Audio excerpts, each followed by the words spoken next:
What's going on, YouTube? Man, I'm a little late, man, but we are out of town right now. We are in Round Rock, Texas right now. My daughter's had a little cross country race over here today.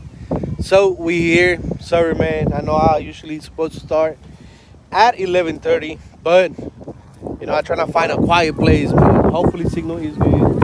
I'm gonna try not to move a lot. Uh, let's see what we got in the background. Boom, we got the water, man. So, military talk, man. Ooh, we're gonna do freestyle today. What we were talking about last time we were solo. How's the wind, man? I hope y'all can hear me good, cause I know it's kind of windy over here. Um, so last time we were talking about whenever I joined the military, what I was going through. Then we had my boy Derek with us, and I think one of the things that we hit the most when I was talking to Derek, it was about how the army is changing now, man.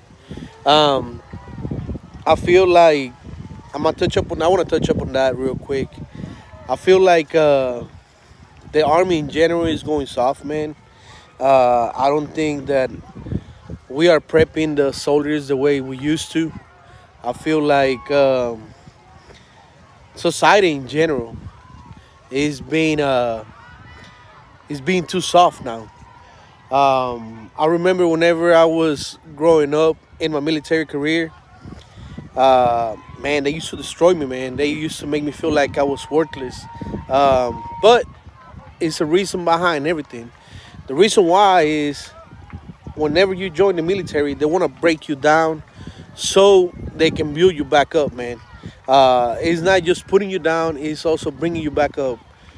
The reason why we do that, man, is so people, whenever they join the military, they go with their own mentality. They think they know what's going on, but sometimes, whatever you think is going on and what you think is a bad idea on your head, man. Uh, we all go through basic training. Once you get to the unit, they tell you everything they taught you. Forget about everything.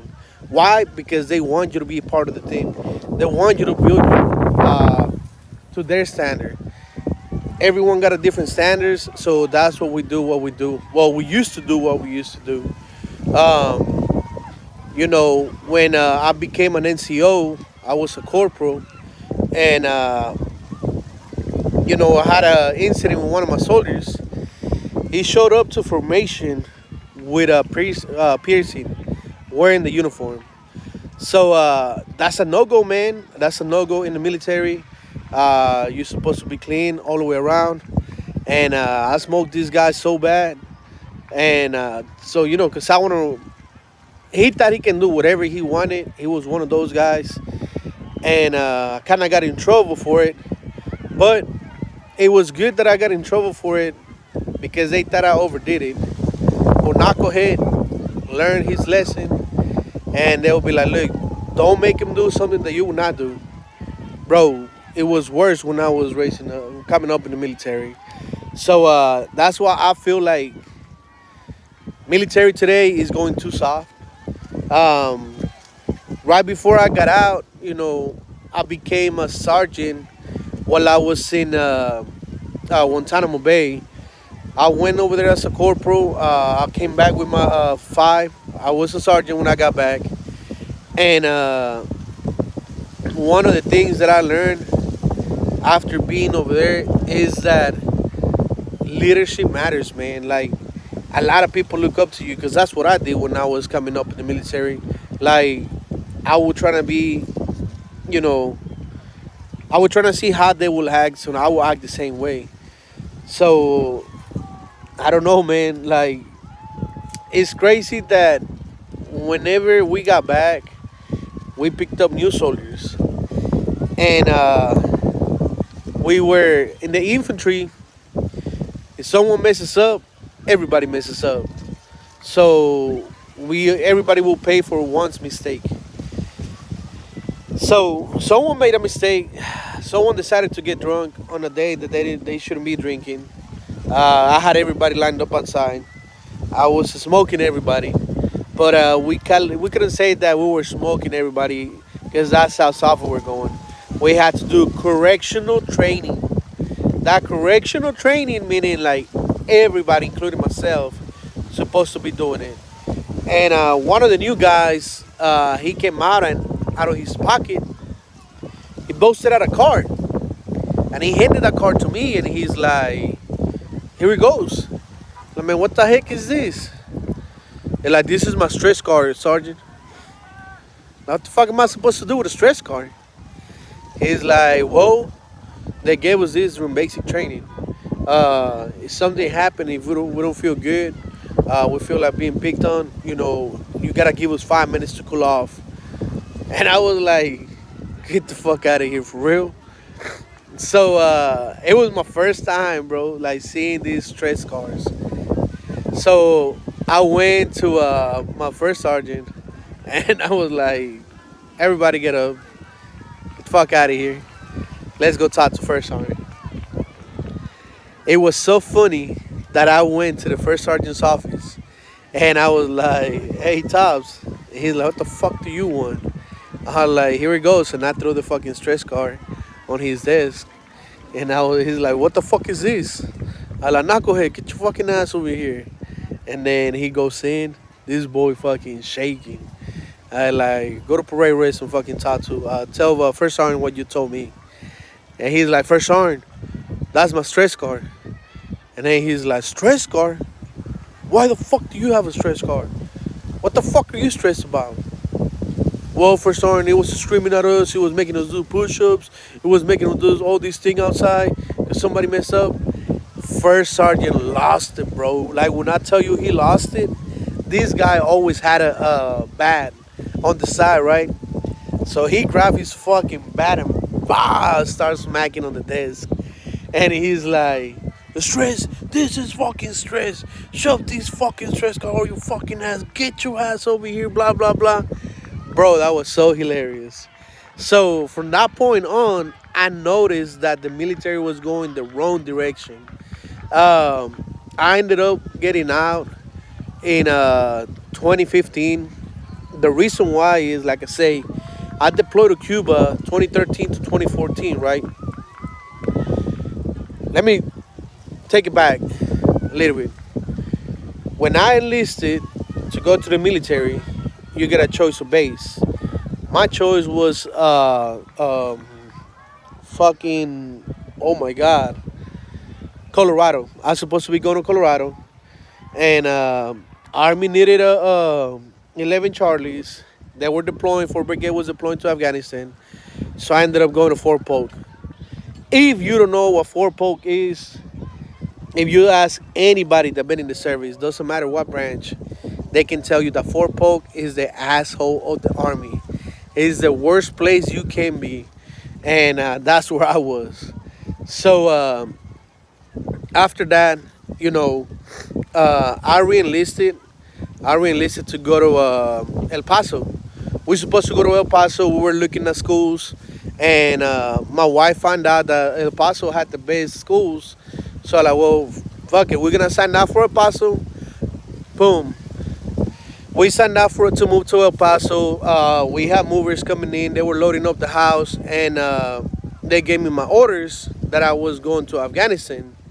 And I was like, I'm not going to Afghanistan. We're moving to El Paso. They're loading up my things. They're like, nope. Sergeant Major got on the phone. Movers dropped everything back in my house. They switched my contract. Stop movement due to deployment. Boom. I ended up not going to Afghanistan. But we ended up going to Guantanamo, right? So I was kind of mad, right? So, anyways, didn't do anything. The wife, she's like, well, what the heck? I like, look, man, I'm deploying. It's okay, we figured it out. While I was deployed in Guantanamo, I came down on orders to go to Hawaii because I already picked up my 5. So what it is, whenever you pick the rank, they move you around where they can use you. That way you can get the experience that you need to move up to the next rank, right? Whenever we got back and all this shit is going on with the new soldiers, everything's going on, I tell my sergeant major called me. He's like, "Hey, you need to get ready." I had 125 days leave because I had two deployments. So they're like, "You need to take a 30 days off. Go enjoy the time with the family. When you're coming back, you're going back to the box. Going to the box means that you're going for training. So training is usually depending on how rotation goes. Sometimes it's 2 weeks training. Sometimes it's a month training. So I was like, no, I'm not. I'm moving to. I got orders to go to Hawaii.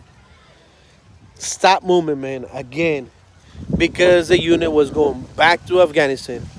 So I told my sergeant major, like sergeant major, with all due respect, if you don't let me go to my next unit, you're gonna kill my career. Mind you, this is me 4 years already into the military. Two stop movements due to deployment, and they stop moving again, so I can go back to Afghanistan. So I ended up getting out. The reason why I get out of the military is because of that. I did not want to get out of the military. I thought I was gonna be in the military for life, and they forced me to get out. The reason why I said they forced me is because if I would have been to a news station, it would have been different because I would be in home. Like I was gonna be in states, and I didn't have to leave my family. So during my last deployment, I believe it was New Year's. I was in Guantanamo. You know, Guantanamo, you're allowed to drink. You know, whenever you're not on duty. So I had the day off, and I got me a little whiskey, and I was drinking over there, and I got home. So my daughters, I was talking to my daughters. They're like, "So you taking care of your soldiers, daddy?" I'm like, "Yeah, I'm taking care of my soldiers." "Oh, y'all doing good?" Like, "Yeah, we're doing good, baby. Don't worry about it. You know, we good." And then she's like, "So if you're taking care of your soldiers, who's taking care of us?" Mind you, she's a little girl. She don't know what she's saying. She don't know what she's saying. Oh, maybe she did, man. But that shit fucking got me. It hit hard, man. So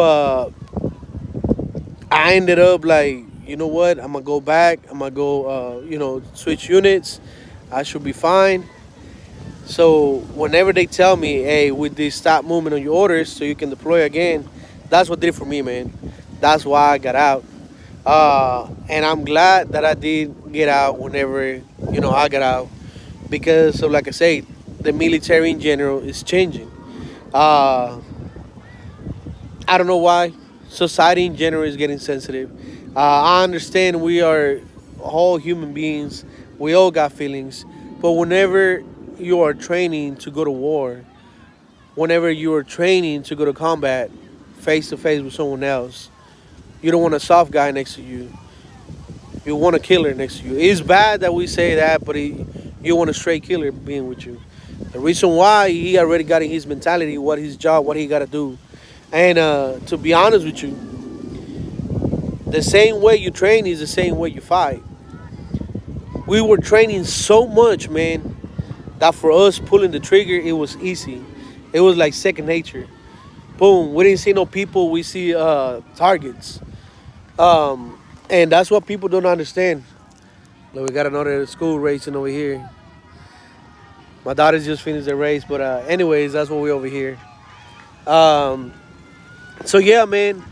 Uh, the way the military was training, like training these people, is ridiculous, man. Y'all let me know what y'all think. Y'all seen now everybody complaining online. Y'all seen like everybody. If you talk to an old veteran and you talk to someone that is in the service, they're gonna give you two different opinions, man. Why? Because me, as an old veteran, I would not go to war with this new army. I will take my old unit back. I will go back to my unit, not with these people, man. And that's sad to say that because I feel like back in the day, we were raised better as the soldiers than today. So, yeah, man. Uh, little quick video today. Again, I know it's supposed to be 11:30. It was little bit past 11:30. But hey, Beautiful thing about technology, Round Rock, Texas, and we still be able to do a live for y'all, man. I'm not sure how the audio is gonna come out. Hopefully, it comes out good. But thank you for tuning in, man. Go check out the last videos. On my way over here, we stopped at a cool little place. Let me see. Can I share pictures? No, I don't think so. Anyways, I'm gonna post